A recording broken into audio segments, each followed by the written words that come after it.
So hello everyone and welcome back to my channel. तो आज से मैं एक्सप्लेन करने वाला हूँ एक कोरियन ड्रामा जिसका नाम है द किंग इटर्नल मोनार्च, जो कि एक रोमांटिक फैंटेसी सुपरनैचुरल ड्रामा है जिसमें हमें टाइम ट्रैवल, पैरेलल वर्ल्ड और मल्टीपल टाइम लाइन्स का कंसेप्ट देखने को मिलेगा। तो ये कहानी सेट है कोरिया में, लेकिन दो अलग दुनिया की। सिंपली कहूँ तो अपना हीरो बिलोंग करता है किंगडम ऑफ कोरिया से और हीरोइन बिलोंग करती है एक पैरेलल वर्ल्ड के रिपब्लिक ऑफ कोरिया से। तो कहानी की शुरुआत में हमें एक जादुई बांसुरी के बारे में बताया जाता है जिसमें असीम शक्तियाँ हैं। जिसके पास भी ये बांसुरी होगी वो दुनिया में राज कर सकता है, वो टाइम ट्रैवल कर सकता है, अलग पैरेलल वर्ल्ड में जा सकता है, महामारी ठीक कर सकता है, बारिश ला सकता है। ऐसे बहुत सारे पावर्स थे उस बांसुरी में जो अभी किंगडम ऑफ कोरिया के राजा के पास थी। साल था 1994 का, जब राजा के सौतेले भाई लिरिम ने उस बांसुरी को हासिल करने का डिसाइड किया। लिरिम ने अपने कुछ सोल्जर्स के साथ मिलकर राजा के प्राइवेट पैलेस में जाकर उन्हें मार दिया और बांसुरी लेकर वो निकल नहीं जा रहा था। लेकिन तभी राजा का 8 साल का बेटा लीगोन वहाँ पर आ जाता है, जिससे बांसुरी की आवाज यहाँ तक खींच लाई थी। राजा को मरा हुआ देखकर वो भागकर उनके पास आता है। लिरिम उसे देखकर कहता है कि अब तुम एक अनाथ हो। जो सुन लीगोन वहाँ पड़ी एक तलवार बहुत ही मेहनत से उठाता है और लिरिम की ओर वार करता है, जिससे लिरिम के हाथ की बांसुरी 2 टुकड़ों में कट जाती है। लीगोन उसी के साथ ही रॉयल गार्ड्स को ऑर्डर करता है गद्दार लिरिम को जेल में डालने का, और उसे पता नहीं था कि ये सभी लिरिम के साथ ही मिले हुए हैं। इसीलिए वो सभी लीगोन पर गन तान देते हैं, पर लिरिम गुस्से में बांसुरी के टुकड़े से लीगोन के गर्दन पर वार कर देता है। लीगोन को वो मारने ही वाला था कि तभी अचानक वहाँ पर एक कैप पहना हुआ मास्क मैन आ जाता है जो लिरिम के सोल्जर्स पे गोली चलाने लग जाता है। तो वो बंदा अकेले इन सब का सामना करता है। अब इन गोलीबारी की आवाज सुनकर राजा के रॉयल गार्ड्स इस तरफ आने लगे थे, जिसे देख लिरिम बांसुरी का एक हिस्सा लेकर ही यहाँ से भाग निकलता है।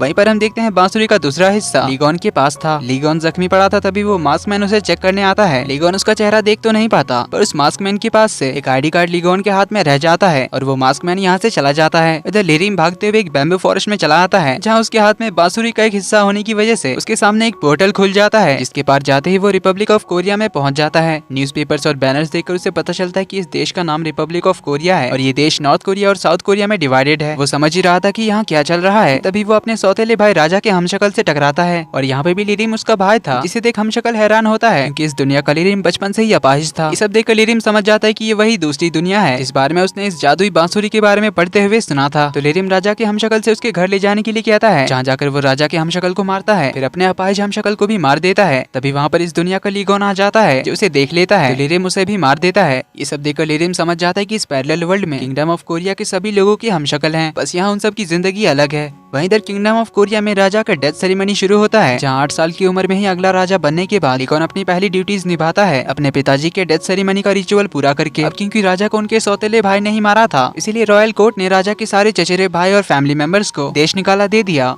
इधर रिपब्लिक ऑफ कोरिया में लिरिम बांसुरी के पावर्स को इस पैरेलल वर्ल्ड के चक्कर को समझ चुका था, इसीलिए वो अपने हमशक्ल की डेड बॉडी को किंगडम ऑफ कोरिया जाकर समंदर के किनारे फेंक देता है, जिससे किंगडम ऑफ कोरिया के लोगों को बिलीव हो जाता है कि गद्दार लिरिम मर चुका है। इधर 8 साल का छोटा राजा लीगोन अपने डैड के डेथ से बहुत दुखी होता है। तभी उसकी मुलाकात हुई नन्हे जोयोंग से, जो उसे चीयर अप करने आता है। हर जगह वो लीगोन के पीछे पीछे ही जाता है, इसीलिए लीगोन को काफी चिढ़ होता है। तो उससे पूछता है कि तुम बार बार अंदर कैसे आ जाते हो, आखिर तुम हो कौन और तुम्हारे डैड कौन है। जोयोंग कहता है कि मेरे डैड तुम्हारे डैड के दोस्त हैं। लीगोन सारे रिचुअल्स को पूरा कर लेता है। इसके बाद वो बहुत ज्यादा रोता है क्योंकि अब वो अकेला हो चुका था। तो उसे हेड कोर्ट लेडी कंसोल कर रही होती है। जोयोंग भी हमेशा की तरह उसके पीछे आ जाता है और लीगोन को रोता हुआ देखकर ये भी बैठकर बहुत ज्यादा रोने लग जाता है। उसे देख लीगोन उठकर एक तलवार लेकर आता है और जोयोंग को रोना बंद करने के लिए कहता है और बताता है कि आज से तुम मेरे अटूट तलवार हो, इसीलिए रोना बंद करो। इससे जोयोंग चुप हो जाता है और यहीं से इनकी दोस्ती हो जाती है। इधर समंदर के किनारे से लिरिम की जो डेड बॉडी मिली थी उसकी ऑटोप्सी राजकुमार बोयोंग करते हैं, जो कि लीगोन के पिताजी के चचेरे भैया थे। वो एक डॉक्टर भी थे और सिर्फ उन्हें ही किंगडम ऑफ कोरिया में रहने का इजाजत था। तो वो लिरिम की डेड बॉडी का ऑटोप्सी करते हैं। इसमें वो समझ गए थे कि ये लिरिम की बॉडी नहीं है, पर अभी सिचुएशन को संभालने के लिए उन्हें ये झूठ बोलना ही पड़ेगा कि यही गद्दार लिरिम की बॉडी है और उसकी मौत रॉयल गार्ड्स के गोली से ही हुई है, जिसके बारे में वो हेड कोर्ट लेडी को बताते हैं। इधर लिरिम तो बिंदास दोनों दुनिया में ट्रैवल कर रहा था, जहाँ वो किंगडम ऑफ कोरिया में उसके जो साथी सोल्जर्स थे उन सभी को इस दुनिया से रिपब्लिक ऑफ कोरिया में ले जाता है। जिसके बाद हमें 25 साल बाद का सीन दिखाया जाता है। साल था 2019 का। किंगडम ऑफ कोरिया में राजा लीगोन घुड़सवारी करने जाने की तैयारी कर रहा था। जोयोंग राजा के रॉयल गार्ड्स का कैप्टन बन गया था। हॉर्स राइडिंग के लिए जाने से पहले लीगोन अपने रूम की ओर जाता है, जहाँ पर हेड कोर्ट लेडी, जिन्हें लीगोन दाइमा कहकर बुलाता है, तो वो लीगोन के रूम में टेलिस्मैन छुपा कर रख रही थी ताकि वो सेफ रहे और उसे एक अच्छी लाइफ पार्टनर मिले। लेकिन लीगोन उन्हें ये सब छुपाते हुए देख लेता है, तो वो ये सारे टेलिस्मैन निकालकर डस्टबिन में फेंक देता है और कहता है कि दाइमा, मैंने आपको बताया है ना कि मुझे अभी शादी में कोई इंटरेस्ट नहीं है, इसीलिए मेरे कमरे में अब से ये टेलिस्मैन छुपाना बंद करो। ये बोलकर वो अपनी घुड़सवारी करने चला जाता है, पर दाइमा दोबारा से वो टेलिस्मैन लीगोन के रूम में छुपा देती है। तो घुड़सवारी के बाद प्राइम मिनिस्टर को लीगोन से मिलने आती है, जहाँ वो हर हफ्ते लीगोन को रिपोर्ट देने आती तो है, पर वो उससे कुछ ज्यादा ही चिपकती है, जिससे प्रेस वाले उनकी साथ में फोटोज खींच लेते हैं, जिससे पब्लिक में इन दोनों के रिलेशन को लेकर गॉसिप चलती रहती है। इधर दाइमा तो लीगोन की शादी कराने के पीछे पड़ी ही रहती है, पर लीगोन का हमेशा एक ही जवाब रहता है कि उसे अभी शादी नहीं करनी है। इसके बाद लीगोन एक रोइंग कंपटीशन में पार्टिसिपेट करता है, जहाँ बहुत सारे लोग इस कंपटीशन को देखने आए थे। लेकिन तभी उस भीड़ में हम एक लड़की को भागते हुए देखते हैं, जिसने एक रैबिट हुडी पहनी हुई थी और उसके पीछे कुछ गुंडे पड़े हुए थे। लीगोन इस रोइंग कंपटीशन को जीत जाता है, तो वो अपनी टीम के साथ जीत की खुशी मना ही रहा था कि तभी उन गुंडों में से एक हवा में गोली चला देता है, जिससे सब लोग डर कर जमीन पे बैठ जाते हैं। तो ये गुंडा उस लड़की को बाहर निकलने के लिए कहता है। इतने में लीगोन के सारे गार्ड्स उन्हें घेर कर खड़े हो जाते हैं और उन गुंडों को अरेस्ट कर लेते हैं। जोयोंग लीगोन को प्रोटेक्ट कर रहा था, पर तभी लीगोन उस रैबिट हुडी वाली लड़की को देखता है, जो मौका देकर भागने लग जाती है। तो लीगोन उसके पीछे भागने लग जाता है, काफी दूर तक उसका पीछा करता है, लेकिन एक जगह पर आकर उसे मिस कर देता है। कुछ ही देर बाद उसे ढूंढता हुआ जोयोंग भी यहाँ पर पहुंच जाता है और उसके अचानक यहाँ आने के बारे में पूछता है। लीगोन कहता है कि मैंने उस हुडी वाले पर्सन को देखा। जोयोंग को कुछ समझ नहीं आता, तो पैलेस में आने के बाद उससे अच्छे से पूछता है कि आखिर वो कौन था जिसके पीछे आप इतनी दूर भागे थे। लीगोन कहता है कि उस हुडी पहने मिस्टीरियस पर्सन को भागता हुआ देखकर मुझे लगा कि वो वही पर्सन था जिसने मुझे 25 साल पहले बचाया था। तो गुआन आज तक उस मिस्टीरियस मास्क मैन को ढूंढ रहा था जिसने उसे ली टीम से बचाया था। लीगोन एक किताब निकालता है, इसके अंदर वो आईडी कार्ड होता है जो 25 साल पहले उस मिस्टीरियस मास्क मैन के पास से लीगोन को मिला था, और ये आईडी कार्ड था सियोल पुलिस स्टेशन की लेफ्टिनेंट जोंग तेउल की, जो की कहानी की फीमेल लीड है। लीगोन आईडी कार्ड को देखता है, इसमें आईडी इशूइंग डेट थी 11 नवंबर 2019 की। लीगोन आज का डेट चेक करता है, तो आज था 10 सितंबर 2019, इसलिए गुआन को आज तक समझ नहीं आया था कि आईडी कार्ड 11 नवंबर 2019 में कैसे इशू हो सकता है, जो डेट अभी तक आया ही नहीं था। इधर हम रिपब्लिक ऑफ कोरिया में तेउल को देखते हैं, जो कि अपनी टीम के साथ मिलकर गुंडों को पकड़ती है और अपने डिटेक्टिव फ्रेंड शिंजे के साथ मिलकर एक मर्डर केस की छानबीन भी शुरू करती है। इधर लीगोन को दोबारा से वो रैबिट हुडी पर्सन दिखाई देता है, तो लीगोन अपने घोड़े में चढ़कर उसके पीछे जाने लगता है। इसका पीछा करते हुए वो उसी बैम्बू फॉरेस्ट में पहुंच जाता है, जहाँ गुआन के पास उस जादुई बांसुरी का टुकड़ा होने की वजह से पैरेलल वर्ल्ड का पोर्टल खुल जाता है। इसके अंदर जाते ही गुआन भी रिपब्लिक ऑफ कोरिया में पहुंच जाता है, और इस पोर्टल के खुलने की वजह से इस दुनिया में टाइम कुछ देर के लिए रुक जाता है, जो इस वक्त रिपब्लिक ऑफ कोरिया में मौजूद लीरिम को महसूस होता है। इधर तेउल ट्रैफिक में होती है, तभी वो अपने कार की साइड से घोड़े पर लीगोन को जाता हुआ देखती है। लीगोन को घोड़े पर देखकर सभी लोग तो हैरान रह जाते हैं। तो तेउल उसे रास्ते से घोड़े को हटाने के लिए कहती है, पर लीगोन को उसकी आवाज सुनाई नहीं देती। तो तेउल अपनी कार के ऊपर पुलिस वाली सायरन लगाती है और अपनी कार लेकर उसके सामने चली जाती है और उसे अपना घोड़ा लेकर रास्ते से हटने के लिए कहती है। लीगोन तो तेउल को देखकर हैरान रह जाता है, तो वो घोड़े से उतरकर उसके पास जाता है और उसके गले में टंगी आईडी कार्ड देखता है और उससे कहता है कि फाइनली मैंने तुम्हें ढूंढ ही लिया, लेफ्टिनेंट जोंग तेउल। इससे पहले तेउल से कुछ पूछती, लीगोन तेउल को गले लगा लेता है, जिससे तो तेउल भी शॉक्ड रह जाती है, पर फिर उसे दूर हटाकर कहता है कि अबे वो कर क्या रहा है, आईडी देखकर समझ नहीं आया कि मैं कौन हूँ। इस पर लीगोन कहता है कि तो तुम इस दुनिया में थी। तो तेउल पूछते कि तुम हो कौन और तुम्हारा नाम क्या है, तुम्हारा आईडी कार्ड दिखाओ। लीगोन कहता है मेरा कोई आईडी कार्ड नहीं है। तो तेउल पूछते फिर तुम्हारा नाम क्या है और तुम हो कहाँ से। लीगोन बताता है कि मैं किंगडम ऑफ कोरिया का राजा हूँ और मैं एक टाइम एंड स्पेस के पोर्टल में ट्रैवल करके इस दुनिया में पहुंचा हूँ। पहले मैं यहाँ सब कुछ देखकर कंफ्यूज था, पर अब मुझे समझ आ गया है कि ये एक पैरेलल वर्ल्ड है। पर तेउल को उसकी बातें बकवास लगती है, इसलिए वो लीगोन को ट्रैफिक रूल वायलेट करने के लिए और एक ऑन ड्यूटी पुलिस ऑफिसर को बिना परमिशन के टच करने के लिए अरेस्ट करके पुलिस स्टेशन ले जाती है, जहाँ रिकॉर्ड में लिखने के लिए वो उसका नाम पूछती है। लेकिन लीगोन तो उसे बस यही कहे जा रहा था कि मैं तुम्हें अपना नाम बता तो सकता हूँ, पर तुम मेरा नाम नहीं ले सकती। तो उसकी बकवास बातें सुन तेल उसका नाम गेदोंग करके लिख देती है और लीगोन का सारा सामान सीज कर लेती है। उन्हें चेक करके उसके बारे में पता लगाने के लिए तो उसके पास से किंगडम ऑफ कोरिया के कुछ कार्ड्स मिलते हैं और वहाँ के करेंसी नोट्स, जिन्हें तेल नकली समझकर सीज कर लेती है और उन्हें चेक करने के लिए भेज देती है। फिर लीगोन के बारे में पता करने के लिए उसके फिंगरप्रिंट्स भी ले लेती है। इधर किंगडम ऑफ कोरिया में दायमा भी काफी परेशान होती है गोन के अचानक गायब होने की वजह से। इधर जोयोंग भी अपने रॉयल गार्ड्स के साथ लीगोन को ढूंढने में लगा हुआ था, जहाँ बैम्बू फॉरेस्ट में आकर उसे लीगोन के घोड़े के पैरों के निशान मिलते हैं। तो घोड़ा लेकर जाने से पहले लीगोन ने गार्ड से कहा था कि जोयोंग को बता देना कि मैं उस रैबिट हुडी पर्सन के पीछे जा रहा हूँ। जो जानकर जोयोंग उन गुंडों से पूछताछ करने जाता है जो लोग उस रैबिट हुडी पर्सन के पीछे पड़े थे। तो वो जोयोंग को बताते हैं कि वो एक लड़की है जिसका नाम लूना है, जो उनका पैसा लेकर भागी थी। तो जोयोंग पुलिस से उस लड़की को जल्दी ढूंढने के लिए कहता है। इधर तेउल लीगोन को जेल में बंद कर देती है, जहाँ लीगोन तो अंदर बैठने के लिए चेयर भेजने के लिए कहता है, क्योंकि राजा साहब तो कभी जमीन पे बैठे नहीं थे। पर तेउल इसकी कोई बात ही नहीं सुनती। तभी यहाँ पर यूनसप नाम का एक बंदा आता है जो कि किंगडम ऑफ कोरिया के जोयोंग का हमशक्ल था। उसे यहाँ पर देखकर लीगोन तो शॉक्ड रह जाता है, तो उसे बुलाने लग जाता है कि वो जोयोंग मैं यहाँ पर हूँ। यूनसप तेउल से पूछता है कि ये है कौन और ये मुझे जोयोंग क्यों कह रहा है। तेउल कहती है कोई पागल जो अपने आप को राजा कहता है। यूनसप इस दुनिया में पुलिस ट्रेनी था, इसीलिए वो तेउल को कुछ डॉक्यूमेंट्स देकर नाचते हुए यहाँ से जाने लगता है, जिसे देख लीगोन कहता है कि ये जोयोंग तो नहीं हो सकता। तभी तेउल को फॉरेंसिक से कॉल आता है। तो तेउल फॉरेंसिक ऑफिसर से मिलने जाती है, जिससे उसे पता चलता है कि लीगोन का फिंगरप्रिंट उनके देश के किसी भी इंसान से मैच नहीं करता। जो सुन तेउल हैरान होती है, पर ऑफिसर कहते हैं कि शायद ये कोई मिसिंग चाइल्ड हो सकता है, इसीलिए इसका डीएनए टेस्ट करने के लिए इसके कुछ सैंपल्स ले लेना।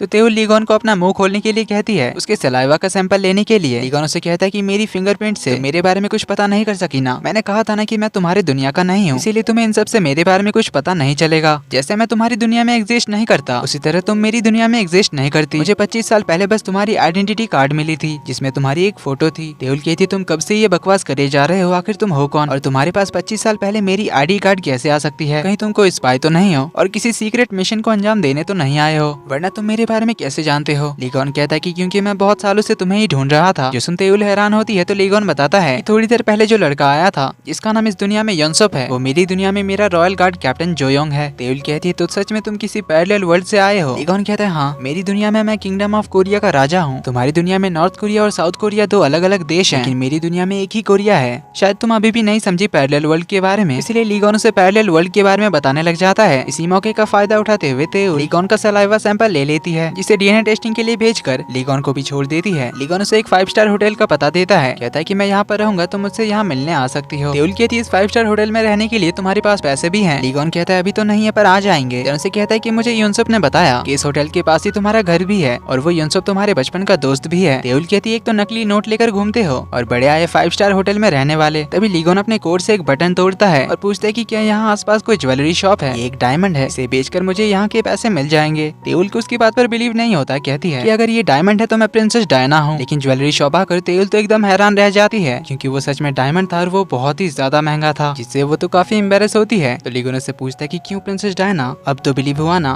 तो इसी के साथ पार्ट 1 का एंड यहीं पर होता है। कहानी आगे काफी इंटरेस्टिंग होने वाली है। जल्दी ही मिलते हैं अगले पार्ट में। वीडियो पसंद आई तो वीडियो को लाइक कर देना, चैनल पर पहली बार आए तो do subscribe and hit the bell icon. मिलते हैं अगले पार्ट में, तब तक के लिए take care and bye bye.